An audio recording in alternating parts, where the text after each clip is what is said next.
In a number of ways. It's a good question. The first is we make sure that the quality of the training is understood. That is absolutely essential for safety, but also for confidence. Because we're saying to employers, buy more training, so the gold, silver, bronze ratings help employers understand what they're getting, and congratulations to INFRA for what they have achieved in that respect.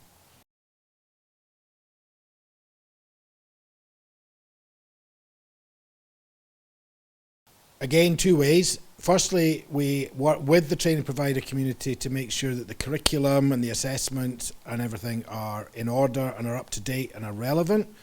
But secondly, we help the industry understand their future skills needs. We've got very good data, so we help them with their workforce planning. So an employer can say, well, I need 100 of that skill set in 2 years' time, so I better go and buy some training now.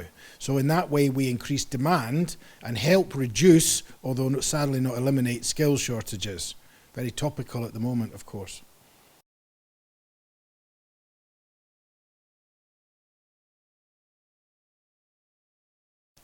One of the only ways to increase social mobility is a chance of a decent job.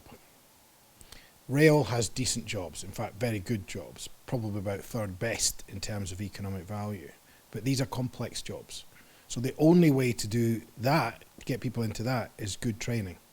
So we need training providers to reach out to disadvantaged communities and not just wait for them to come, and have the skills to understand their needs and get them ready for what our demanding apprenticeships and roles need. And today we've seen many examples of that here at INFRA Skills, but generally the industry is good at this, and the government, through its levelling up policy, is really expecting more of us. And I think rail is so well positioned because we provide good jobs in the areas where it's needed. We just haven't really told people and measured it before. So NSAR is spending a lot of time measuring it, valuing it. We've been talking about a lot today, and the training providers that are leading in this will do really well. And again, I've been delighted with some of the examples I've seen here.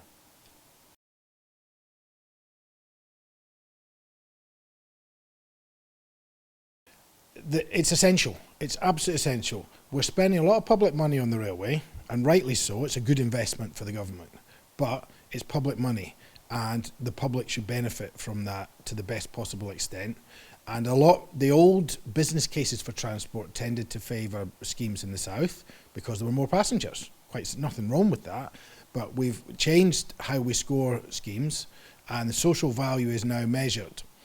And it's frankly that our society will not go anywhere unless we give those further away from the labour market. The people that have been left behind absolutely don't just deserve the chance, they have to be given the chance and supported through it.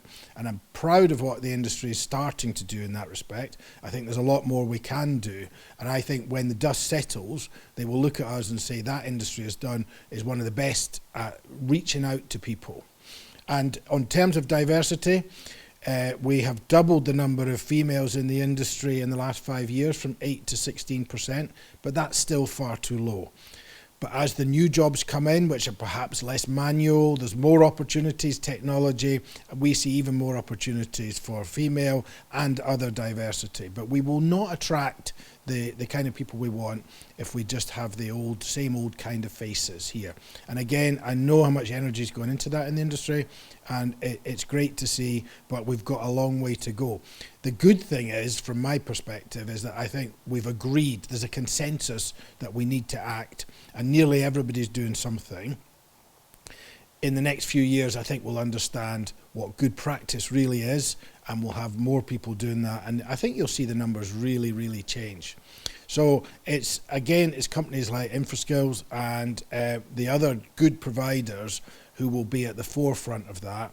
But we've also been working a lot with the government on schemes like Kickstart and with the Department for Education on traineeships, just looking to do more, because if you have pre-apprenticeship schemes, you can target them much better.